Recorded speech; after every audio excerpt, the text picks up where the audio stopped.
नमस्कार दोस्तों, आपकी सच की आवाज़ में आपका स्वागत है।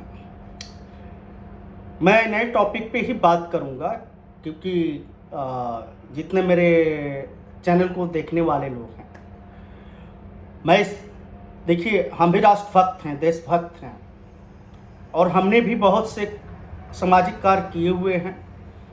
और जब बीजेपी नहीं थी, दूसरी सरकारें थीं, चूँकि बीजेपी को हम लोग फॉलो करते थे उस ज़माने में, लेकिन अभी जो है कि जो गंदगी आ गई है बीजेपी में, तो उसको हम लोग फॉलो नहीं करते। किसी पार्टी को हम अब नहीं मानते, क्योंकि कोई भी पार्टी जो अच्छे काम करने वाली नहीं बच चुकी हैं, सब एक जैसे।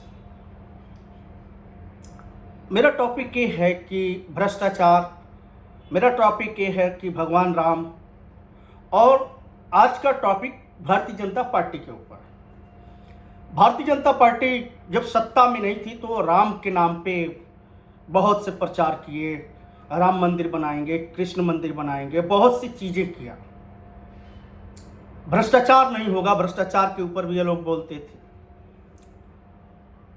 मैं भारतीय जनता पार्टी से ज़्यादा उम्मीदें थीं, मैं इनके साथ कार्य करता था।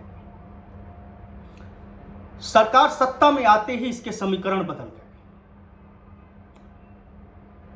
और जो बड़ी जातियां इस पार्टी के वोटर थे, ब्राह्मण, राजपूत, भूमिहार, लाला, बनिया, उसमें बहुत से लोग हाशिए पे हैं। जात की राजनीति से ऊपर उठ के राष्ट्र और धर्म और देश के लिए काम करने वाली पार्टी हम लोग समझते थे, लेकिन ऐसा हुआ नहीं। पार्टी के आने के बाद मोदी जी बदले बदले से नजर आए। पहला काम अपने मित्र को सुविधा पहुंचाना, जो 2-3 उद्योगपति हैं, मैं उनका नाम नहीं लेना चाहता। फर्स्ट काम उनको लोन देना ही था इनका।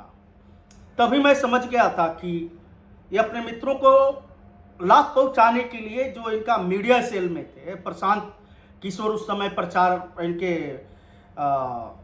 कैंपेनिंग के हेड थे, उन्होंने ही कहा था कि 15 लाख रुपया देंगे, ऐसे कहिए तो ये होगा, क्योंकि वो पैसा लिए थे, उनकी एक कंपनी थी और वो इसको ऐसे ऐसे बोलेंगे, यहाँ यूपी बिहार में करेंगे तो आपका यूपी बिहार उत्तर भारत में वोट बढ़ जाएगा और आप चुनाव जीत जाओगे।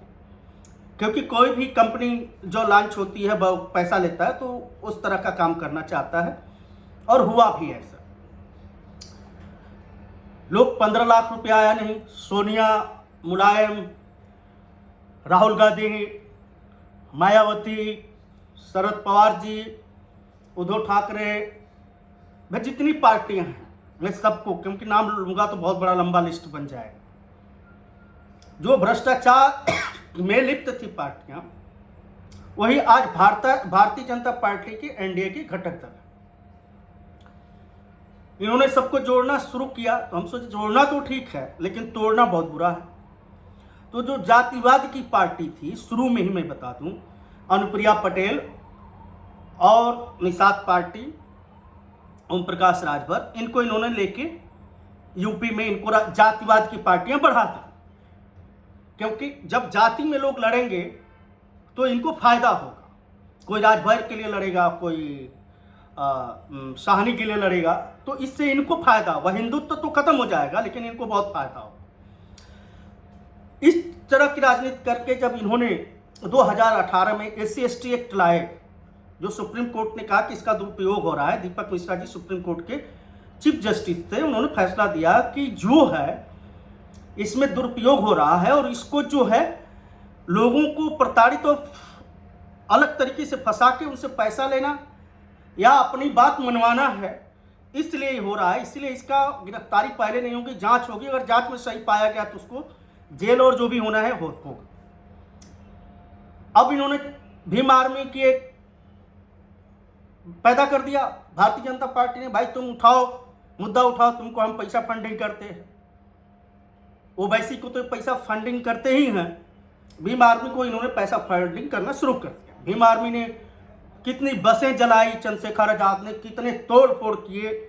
फैसला आने के बाद तो ये लोग जो है SC और ST हितैषी हो गए। अब तक सबको एक लेके चलने की बात है, उनके हितैषी हो गए और पार्लियामेंट में जितने सांसद अपर कास्ट के हैं, बैकवर्ड, क्योंकि बैकवर्ड भी SC ST में फंसता है, यादव, आदर्श, कुर्मी, कुशवाहा, मौर्य, ये लोग भी फंसते हैं। किसी ने आवाज नहीं उठाया कि इसको जो है इस प्रावधान में ना लाया जाए। इन्होंने इतना उसको मजबूत कर दिया कि जो 25,000 था वो 2 लाख कर दिया। कुछ धाराएं ऐसी जोड़ दी कि तुरंत गिरफ्तारी हो, तुरंत जेल जा, जांच की क्या जरूरत है। वो तो कह दिया कि इन्होंने हमें कहा और हमें प्रताड़ित नहीं किया। वो कह देगा कि बस हमें ये सब का प्रयोग किया, इसको तुरंत मुजरिम बांध के इसको जेल में भेज दीजिए। ये हमारे प्रधानमंत्री जी की का खेला है, क्योंकि ये लड़ते रहेंगे, करप्शन में हमारी पार्टी लिप्त रहेगी। हम जो चाहेंगे अपने पूंजीपतियों को आगे बढ़ाएंगे। इनका यही एक एजेंडा था। जब कोई ऐसा मुद्दा उठेगा तो उसको इनको जातियों में लड़ा के उस मुद्दे को हम शांत कर देंगे। और विधेयक जब से आए हैं तब से यही हो रहा है। और चंदा चोरी में ना अब तक प्रधानमंत्री बोले, ना हमारे योगी आदित्यनाथ जी बोले। SIT बना दिया, भगवान राम को भी ये लोग नहीं छोड़े। नीट की परीक्षा में पेपर लीक हो जाते हैं, ब्राह्मणों को गाली मिलता है, राजपूतों को गाली दिया जाता है, भूमिहारों को गाली दिया जाता है, बनिया को गाली दिया जाता है, लाला को गाली दिया जाता है। सरकार में ये काम हो रहा है। इसके बाद सबको जितने इनकी पार्टियां उनको 1,000 करोड़ 2,000 करोड़ फंडिंग करते हैं।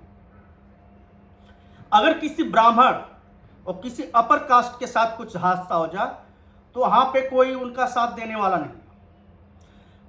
कोई मीडिया वाला भी आवाज, क्योंकि मीडिया वालों को भी पैसा मिल रहा है और बोल नहीं सकते क्योंकि उनका चैनल ही बंद कर दिया जाएगा। इसलिए डर के मारे मीडिया वाले जी हजूरी कर रहे हैं, चाहे वो कोई भी चैनल हो, चाहे कोई भी पेपर। उनको फायदा मिल रहा है, पैसा मिल रहा है। आज के युग में सबको पैसा चाहिए। मेरा यही कहने का मतलब है कि ये सरकार जितने भ्रष्टाचारी हैं उनके खिलाफ कार्रवाई नहीं की। उन भ्रष्टाचारियों के साथ मिलकर सरकार चला रही है, मंत्री पद दे रही है, सारा चीज दे रही है। हमारे खून पसीने की गाढ़ी कमाई जो है पूरे विदेशों में भेजते हैं लोग। इनके बच्चे विदेशों में पढ़ते हैं। जितने मंत्री, सांसद, MLA हैं, इनको पेंशन भी मिलती है। और हमारे नौजवान और हमारे लोग जो हैं बहुत ही उनकी दिमाग और में क्या चल रहा है कि किसी एक्टर को बहुत चाहते हैं। अरे एक्टर मूवी देख के काम खत्म, उसको सांसद मत बनाइए, किसी ऑफिसर को सांसद मत बनाइए, कोई IAS IPS, क्योंकि उसके दिमाग में ही IAS IPS वाला रहता है, कभी काम जनता का नहीं करेगा। और लाठी खाए जो लोग भी भारतीय जनता पार्टी के कार्यकर्ता आज भी हो, हाँ जय श्री राम, काम तो होना नहीं है, दिन भर घूमना है। बहुत लोग बेरोजगार हो गए, रोजगार देने के लिए सरकार आई थी, बेरोजगार हो गए। तो मेरा एक निवेदन है कि अगर सारी जातियां मिलकर खाली एक हो जाए, जो अभी ट्रेंड चल रहा है बौद्ध धर्म को, पुलिस को गाली दे रहे हैं लोग, SP को गाली दे रहे हैं लोग, रोड जाम कर दे रहे हैं, और ये सब भारतीय जनता पार्टी करा रही है। भारतीय जनता पार्टी अगर भीम आर्मी के खिलाफ सख्त कार्रवाई करती तो उन्माद नहीं फैलता। कोई भी अगर इस तरह का उन्माद फैलाता, उसके खिलाफ कार्रवाई होती तो उन्माद कभी नहीं फैलाता। लेकिन इसके जड़ में भारतीय जनता पार्टी भ्रष्टाचार को छिपाने के लिए सारा एक षड्यंत्र रचती है और इन लोगों को आगे करती है। अब आप लोगों को सोचना है कि भारतीय जनता पार्टी के षड्यंत्र से बाहर निकलना है, इन पार्टियों के षड्यंत्र से बाहर निकलना है कि इनके षड्यंत्र में फंस के अपने देश, अपने आने वाली पीढ़ी और जो भी आपकी संस्कृति और सभ्यता बची है उसको नष्ट करना है। इन्हीं सब बातों के साथ मैं आपसे विदा लेता हूँ। नमस्कार।